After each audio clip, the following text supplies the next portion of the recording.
অবশ্যই কিছু কারণ আছে।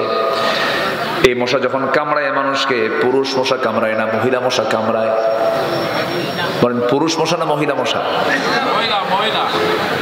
খালি মহিলা বলা যাবে না তো, মহিলা কামড়ায় তাহলে তো মুশকিল, বাড়িতে যা থাকবেন কেমন? আমরা কামড়াই, এই নিয়ে তো মারামারি শুরু হয়ে যাবে। মহিলা মশা বলতে হবে, মহিলা মহিলা বললে তো কাম সারা হবে। হ্যাঁ মহিলা মশা, হ্যাঁ মহিলা মশা। জি, বউ দেখে ভয় লাগে না আপনাদের? এই বউকে ভয় করেন না আপনারা? এই যে ভয় করে, দেখছেন চাচা বেশি ভয় করে। ভয় তারাই করে না যাদের বউ নাই। বউ যার আছে, বউকে ভয় করে না, এরকম কোন লোক দুনিয়াতে নাই। বউকে ভয় করতেই হয়। তুমি কত বড় হুজুর আমার জানা আছে, বসো এখানে, কি ধমক মারে না? ধমক মারে না? স্ত্রীর কাছে স্বামী, স্বামীর কাছে স্ত্রী, এটা আলাদা একটা মাওয়াদ্দাত ওয়া রাহমা। আল্লাহু আকবার। সব জায়গায় বুজুর্গি চলে, বউয়ের কাছে বুজুর্গি একটু কঠিন। হ্যাঁ, বউয়ের কাছে বুজুর্গি একটু কঠিন। কিন্তু তুমি কত বড় বুজুর্গ আমার জানা আছে, এই কথা বলে একদম কাইদ করে রেখে দেয়, কোনো উপায় নেই। তো মশা কামড় মানে হলো মহিলা মশা। কি মশা কামড়ায়? মহিলা মশা কামড়ায়। স্ত্রী মশা কামড়ায় আল্লাহ রাব্বুল আলামিন স্ত্রী মশার কথা এখানে বলেছেন। দেখুন কোরআন যে সায়েন্সের কথা বলে, পৃথিবীতে কোনো পুরুষ মশা কামড়ায় না, নারী মশা কামড়ায়, স্ত্রী মশা কামড়ায়। মশা কামড়ের মধ্য দিয়ে বংশ বিস্তার হতে থাকে, এটা পুরুষ মশার কাজ না, এটা স্ত্রী মশার কাজ।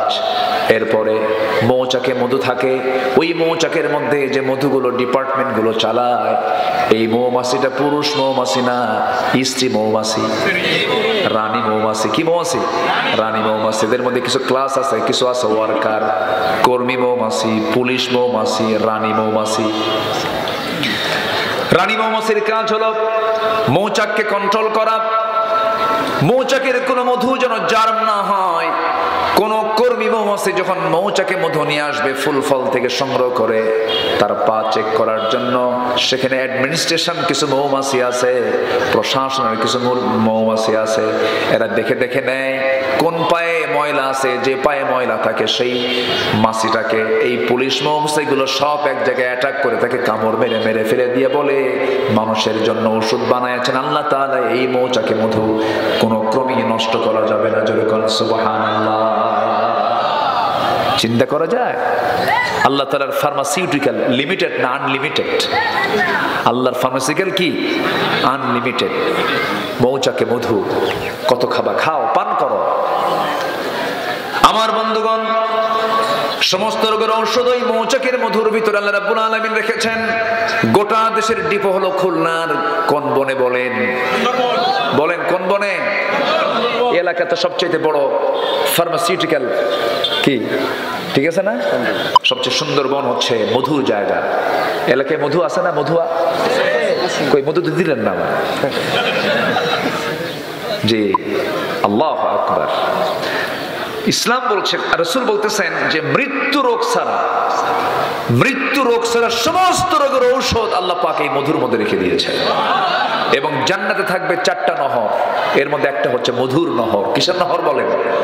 মধুর নহর থাকবে। সেই মধু নিয়ে আপনারা থাকেন, সুন্দরবনকে বুকে নিয়ে লালন করে আপনারা আছেন। আপনার বড় বরকতময়, কিন্তু ওই মধুগুলো তো ঠিকই সুন্দরবন থেকে আসে, কিন্তু ওর মধ্যে ভেজাল ঢুকায় কে? বলেন কে ঢুকায়? মধুর কোনো দোষ নাই, দোষ কার? মানুষের। মানুষ ভেজাল লাগায় ফেলে।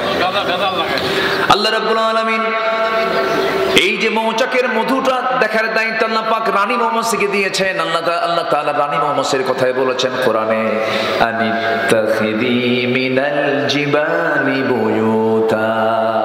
আনিত্তাখিদি, এখানে যারা আলেম উলামা আছেন এটা মুয়ান্নাসের সিগা, আনিত্তাখিদুনা, আনিত্তাখিদি মিনাল জিবালি বুয়ুতা।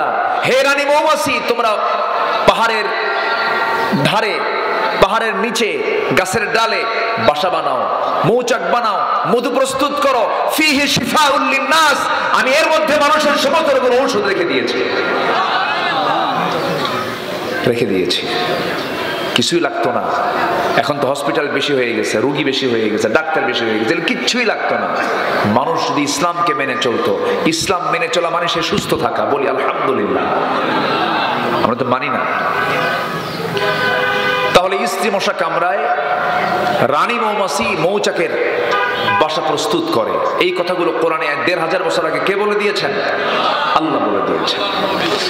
আমার বন্ধুগণ, নাম্বার ৩ হলো মশাকে তুচ্ছ ভাবার কোনো সুযোগ নাই।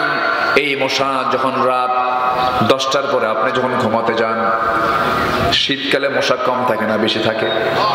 কম, নাই বললেই চলে। আপনি দেখলেন 2-1টা মশা, একটাও নাই। গোটা ঘর আপনি তালাশ করে দেখেছেন, মশা কোথাও নাই।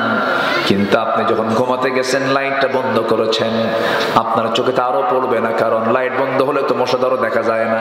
কিন্তু আপনি লাইট বন্ধ করে যখনই ঘুমায় গেছেন, কোন দিক থেকে মশা আবিষ্কার হয়ে আপনার কানের কাছে এসে কি সুন্দর করে গান গায়, সারেগামা পাধানিসা, কি আছে না বলেন তো, গান গাওয়া শুরু করে দিল। তাহলে এই যে এই খুঁজে পেল আপনাকে কেমন করে? সায়েন্স বলতেছে ৭৫ ফুট দূর থেকে সে টের পায় যেখানে একটা সলিমুদ্দিন শুয়ে আছে। কত ফুট দূর থেকে? ৭৫ ফুট দূর থেকে। তাহলে কি তার আল্লাহ পাক সেন্সর দিয়েছেন, কি এটার নাম কি? সেন্সর। মানে সেন্সরটা তার এত মজবুত যে দূর থেকে সে টের পায়। এবং সে যখন ওই কোন স্কিনে যখন সে যখন হুল ফোটাতে নাই, প্রথমে সে ওইটুকু অংশ আগে অবশ করে। কি করে? এটাকে পরিভাষায় কি বলে? যে মেডিকেল যারা ডাক্তার, অবশ্যই আরেকটা পরিভাষা আছে। আচ্ছা যাই হোক, আমার মেমোরিতে এখন মানে কাজ করছে না। তো ওইটুকু অংশ করে কি অবশ বানায় ফেলে। অবশ বানায়া বলে সলিমুদ্দি তুই টের পাবি, তোর বাপও টের পাবে না। এরপর হুল ফুটায়া ওর প্রয়োজন মাফিক রক্তটা সে শোষণ করে নেয়। আল্লাহু আকবার বলবেন না? জোরে বলি আল্লাহু আকবার। তাহলে দেখেন, এই অবশ করার জন্য ওই মশার ওই হুলের আগায় এই ওষুধটা কে দিয়েছেন? আসতে বলবেন, কে দিয়েছেন? আল্লাহ দিয়ে দিয়েছেন। আমার বন্ধুগণ, ওই যে মশা আপনার কানের কাছে এসে ভন ভন করে আওয়াজ করতেছে, এটা কিন্তু তার গানের কোন আওয়াজ নয়, এটা তার 2 পাখার আওয়াজ। সায়েন্স বলতেছে তার যে পাখা নড়ায়, সে প্রতি সেকেন্ডে মনোযোগ দিয়ে শুনুন, প্রতি সেকেন্ডে সে তার পাখা 2টা নড়ায়। প্রতি সেকেন্ডে 500 থেকে 600 বার, 500 থেকে 600 বার সে তার পাখা নড়ায়। আজ পর্যন্ত পৃথিবীতে এর চাইতে দ্রুতগামী কোন মেশিন পৃথিবীতে আবিষ্কার হয়নি। তাহলে মশা কি ছোট? মশা ছোট? মাছি এটাও কম না। মাছির চোখ হলো 3টা, 2 দিকে 2টা, সামনে আরেকটা, চতুর্দিকে মুভিং আই, চতুর্দিকে এরকম করে দেখে সলিমুদ্দিন হামলা করলো কিনা। কোথাও যখন সে বসে, বসার সঙ্গে সঙ্গে তার 2 পাশে 2টা অ্যান্টিনা আছে, অ্যান্টিনা ছেড়ে দেয়, অ্যান্টিনার সামনে খাড়া করে রাখে।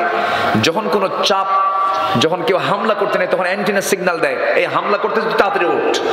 আল্লাহু আকবার বলবেন না? তার লাইফ সিকিউরিটি কে দিয়েছেন? আসতে বলবেন না, কে দিয়েছেন? নাম্বার 4 হলো মশাকে নিয়ে দুর্বল মনে করার কোনো সুযোগ নাই, কারণ এই পৃথিবীতে একজন কাফের মশার কামড় খায়া দুনিয়া থেকে বিদায় নিয়েছে, যার মাথার মধ্যে আল্লাহ পাক ব্রেনের মধ্যে মশা ঢুকাইছিলেন। তার নাম কি? এই তো আল্লাহ কোরআনে যা বলেছেন সব অকাজের না কাজের? অকাজের না কাজের? কাজের বলে দিয়েছেন। সম্মানিত ভাইয়েরা, আরেকটা প্রাণীর নামে সূরা আছে, সেটা হচ্ছে মাকড়সা। মাকড়সার বাড়ি কোথায়? আসতে কয়, মাকড়সার বাড়ি কোথায় বলেন? আমার ঘরে। মাকড়সার বাড়ি কোথায়? আমার ঘরে না? আসতে কয়, কি আমার ঘরে না? আপনার ঘরে না? আমার ঘরে মাকড়সার বাসা। সে বাসাটা সে বানায়, বানাতেও সময় লাগে না, শেষ হতেও সময় লাগে না, শুধুমাত্র একটা ফু মারা দরকার। ফু মারলে কি মাকড়সার বাসা শেষ হয়ে গেল। কিন্তু আপনি কি দেখেছেন সে মাকড়সা যখন সে বাসাটা বানায়, যদি অল্প সময়ে বানায়, কিন্তু এত সুন্দর করে তার রেখা, এত সুন্দর তার ডিজাইন, এত সুন্দর ডিজাইনের এই জ্ঞান ওই ছোট্ট মাথার মধ্যে কে দিল? আসতে বলবেন না, কে দিয়েছে? আল্লাহ দিয়েছেন। আল্লাহু আকবার, আল্লাহু আকবার। আমার বন্ধুগণ, আল্লাহ রাব্বুল আলামিন এই আনকাবুত নিয়ে কথা বলেছেন, মাসালুল্লাযীনা ইত্তাখাযু মিন দুনিল্লাহি আউলিয়া কামাসালিল আনকাবুত ইত্তাখাযাত বাইতান ওয়া ইন্না আওহানাল বুয়ুতি লাবাইতুল আনকাবুত লাউ কানু ইয়ালামুন। আল্লাহকে ছাড়া যারা অন্য কাউকে যারা মুরব্বী মনে করবে, গার্ডিয়ান মনে করবে, প্রকৃত অভিভাবক মনে করবে, যারা অন্য কাউকে বন্ধু বানাবে, ওলি বানাবে, তাদের দৃষ্টান্ত হলো, আল্লাহ পাক বলছেন তাদের উপমা হলো, তাদের দৃষ্টান্ত হলো মাকড়সা। কি মাকড়সা? কেমন করে দেখেন, সায়েন্স আজকে জরিপ করেছে, একটু কানটা আমরা একটু খাড়া করব, মনোযোগ দিয়ে শুনবো। মাকড়সাকে নিয়ে সম্প্রতি জুওলজি ডিপার্টমেন্ট গবেষণা করে দেখেছে, প্রাণীবিদ্যা যারা প্রাণী নিয়ে যারা গবেষণা করেন, জুওলজি বলছে বিশ্বে হাজার হাজার প্রজাতির মাকড়সা রয়েছে। কিছু কিছু প্রজাতি প্রজননের পর তার স্বামীকে হত্যা করে ফেলে। কেমন করে দেখেন, ইন্টারকোর্স যখন হয়ে গেল, পুরুষ মাকড়সা এবং স্ত্রী মাকড়সার যখন যৌন মিলন হয়ে যায়, যৌন মিলন হয়ে যাওয়ার পরে এই মাকড়সার মধ্যে কিছু কিছু আছে ব্ল্যাক উইডো, রেড ব্যাক মাকড়সা, এরকম বিভিন্ন মাকড়সা আছে, বিভিন্ন প্রকারের বিভিন্ন প্রজাতির মাকড়সা আছে। আমার এলাকার এখানকার টিকটিকি আর ঢাকার টিকটিকি দেখতে কিন্তু একটু ভিন্ন রকম। কি ছোট সাইজ বড় সাইজ আছে না, মানে সব হলো গুসাপের মানে বংশধর, ঠিক আছে না? একরকম দেখা যায় না, প্রায় একরকম দেখা যায়। মাকড়সার মধ্যে যদি একরকম দেখা যায়, কিন্তু একরকম না, বিভিন্ন প্রজাতি আছে। এর মধ্যে ম্যাক্সিমাম প্রজাতি মাকড়সার চরিত্র হলো, ওরা স্বামী স্ত্রী যখন যৌন মিলনে লিপ্ত হয়ে যায়, যৌন মিলনে লিপ্ত হয়ে যাওয়ার পরে যখন ইন্টারকোর্স কমপ্লিট হয়ে যায়, স্ত্রী মাকড়সার প্রচুর খাদ্যের সংকট তার মধ্যে সৃষ্টি হয়ে যায়, প্রচন্ড ভিটামিন শূন্যতায় ভোগে। এই খাদ্যের ঘাটতি পূরণ করার জন্য স্ত্রী মাকড়সার স্বামী মাকড়সাকে কামড় মেরে মেরে ফেলে, তাকে খেয়ে ফেলে। চিন্তা করছেন আপনি? তাহলে আল্লাহ তাআলা যে বলছেন যারা আল্লাহকে ছাড়া অন্য কাউকে বন্ধু বানাবে তাদের দৃষ্টান্ত হলো মাকড়সা। তাহলে যে সংসারে স্ত্রী তার স্বামীকে হত্যা করে, ওটা কি সুখের সংসার? সুখের সংসার?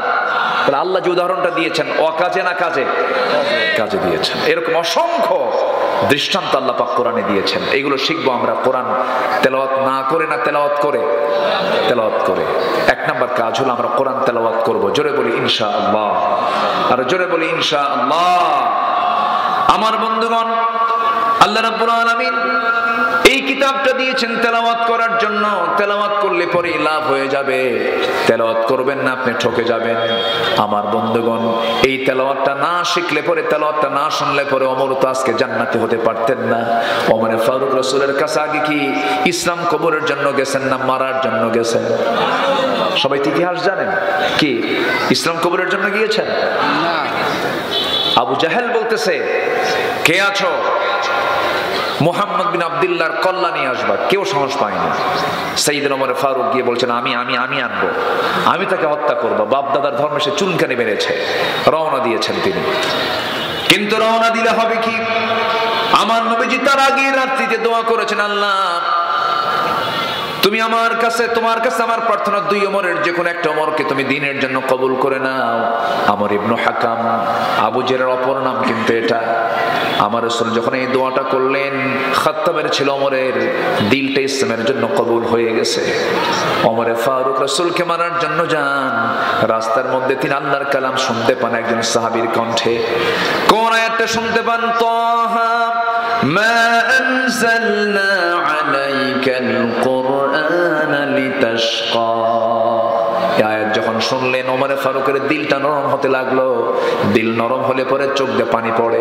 দিল নরমের লক্ষণ হলো চোখ দিয়ে পানি পড়া। যার দিলটা নরম তার চোখ দিয়ে পানি পড়ে, আর যার দিলটা পাষাণ তার চোখে পানি আসে না। এই জন্য আমরা দিলটা কঠোর বানাবো না, নরম বানাবো। এই পৃথিবীতে মার পেট থেকে যখন এসেছি আমরা, আমাদের প্রথম ভাষা হলো কান্না না হাসি? বলেন বলেন বলেন বলেন। মার পেট থেকে এসেছি, প্রথম ভাষা হলো কান্না। আবার এই দুনিয়া থেকে বিদায় নেব আমরা, পৃথিবীর মানুষগুলো কাঁদবে, আমি হাসি মুখে দুনিয়া থেকে বিদায় হব। আমার প্রথম শুরুটা হবে হলো কান্না দিয়া, শেষ বিদায় হবে হাসি দিয়া। কারণ আমি আল্লাহর সামনে আমি দুঃখ নিয়ে যাব না, আমি আনন্দ নিয়ে যাব। এই দুনিয়া হলো কাদার জায়গা, এই দুনিয়াতে যে বান্দা কাঁদতে পারবে, তবে কাঁদার জায়গায় কিন্তু পৃথিবীতে বান্দার জন্য একটা জায়গায় কান্নার জায়গা, সেটা হচ্ছে কার জায়গায়? কার কাছে বলেন? আল্লাহর কাছে। যুবকরা বারিশ ভিজায় ফেলো না, রাতের বেলা ঘুম ধরে না, দিন হলে পরে গার্লস স্কুলের সামনে যাই তিমের মতো বসে থাকে। এরকম কিছু যুবক আছে না? কান্দে, বলে হায় রে তোমার সারা বাসন না। এই যে তুমি কাঁদতেছ, এই যে তোমার চোখের পানি তুমি ঝরাচ্ছ, সম্পূর্ণ লস প্রজেক্ট। এটা দিয়ে তোমার কোনো কাজ হবে না, সম্পূর্ণ লস প্রজেক্ট। চুরি ফিতা কিনবা, ফুচকা খাওয়াবা, সব লস। সব কি লস? বিয়ের আগে যা কাম কুকাম গুলো করবা সব লস। প্রেমটা মূলত বিয়ের আগে না বিয়ের পরে? আসতে কয় বিয়ের আগে না বিয়ের পরে? বিয়ের পরেই তো প্রেম হবে। কিন্তু আজকে সমাজে আগে বিয়ের আগে না বিয়ের পরে? বিয়ের আগে যদি কেউ প্রেম করে শেষ করো বাবা, বিয়ের পরে কোনো প্রেম খুঁজে পাবা না। বিয়ের পরে হবে সবই কিলাকিলি। কি হবে? কিলাকিলি, মোহাব্বত থাকবে না। এই চোখ দিয়ে আল্লাহর জন্য কাঁদবো আমরা। এই চোখের পানি যদি আল্লাহর ভয়ে ফেলতে পারি, আল্লাহর কসম করে বলি 7 সমুদ্র দিয়া জাহান্নামের এক কোণাও নিভবে না। কিন্তু আপনি যদি আল্লাহর ভয়ে কাঁদতে পারেন, 7টা জাহান্নাম আপনার এক ফোঁটা চোখের পানি দিয়ে নিভে যাবে। আমরা কাঁদবো কার কাছে? রাসূল যখন কাঁদতেন পাগলের মতো কাঁদতেন। রাসূল যখন কাঁদতেন বেকরার হয়ে যেতেন। হাদিসে আসছে, নাসাঈ শরীফের হাদিসে আসছে, আমার নবীজি সেজদার মধ্যে যখন কাঁদতেন, নবীজির চোখ বেয়ে বেয়ে পানি পড়তো, মুখ দিয়ে আওয়াজ বের হতো। নামাজের সময় সেজদায় পড়ে পড়ে তিনি একটা আওয়াজ তার মুখ থেকে বের হতো। সে আওয়াজটা হলো, চুলায় আগুন ধরায় দিয়া পাতিলে পানি তুলে দিয়া যদি আগুন যদি জ্বালানো হয়, চুলা যদি গরম করা হয়, পাতিল যদি গরম করা হয়, গরম পানি যখন সিদ্ধ হয়ে যখন টকবক করে যে আওয়াজটা হয়, সিদ্ধ করা পানির যেমন টকবক আওয়াজ হয়, আমার নবীজি যখন সেজদায় পড়ে কাঁদতেন, নবীর মুখ থেকে এমন টকবক টকবক আওয়াজ বের হতো। আমার নবীজি এত কাঁদতেন। এই জন্য এই দুনিয়াটা হলো কাদার জায়গা। আল্লাহর কালাম গুলো সুন্দর করে তেলাওয়াত করবো আমার বন্ধুগণ, আমার ভাইরা। সাইয়েদনা ওমর ফারুকের মতো মানুষ আল্লাহর কালাম যখন শুনলেন, দিলটা নরম হয়ে গেল। নবীর সামনে গিয়ে বলছেন, ইয়া রাসূলুল্লাহ, এই তরবারি আপনার গর্দান উড়ানোর জন্য এসেছিল, কিন্তু পারলো না। একমাত্র আমাকে বাধার প্রাচীর হয়ে দাঁড়িয়েছে, তার নাম কি? কোরআন আমাকে সম্পূর্ণ উল্টায় দিয়েছে। আপনি আমাকে পড়ায় দেন, আশহাদু আল্লা ইলাহা ইল্লাল্লাহু ওয়াহদাহু লা শারীকা লাহু ওয়া আশহাদু আন্না মুহাম্মাদান আবদুহু ওয়া রাসূলুহু। হেদায়েতের মালিকটাকে আরো জোরে হেদায়েতের মালিককে বলো। আমার আল্লাহ হচ্ছেন হেদায়েতের মালিক। হেদায়েত চাইবো আমরা কার কাছে? আল্লাহর কাছে চাবো। আমার নবীর কাছে যখন কোরআন আসে নাই, এই বিধান যখন আসে নাই, আমার নবীজি কম চেষ্টা করেন নাই মানুষকে পরিবর্তন করার জন্য। হাজারো চেষ্টা করেছেন, হালফুল ফুজুল গঠন করেছেন। আমার নবীজি 40 বছর বয়স তো কম নয়, 40 বছর পর্যন্ত হাজারো চেষ্টা করে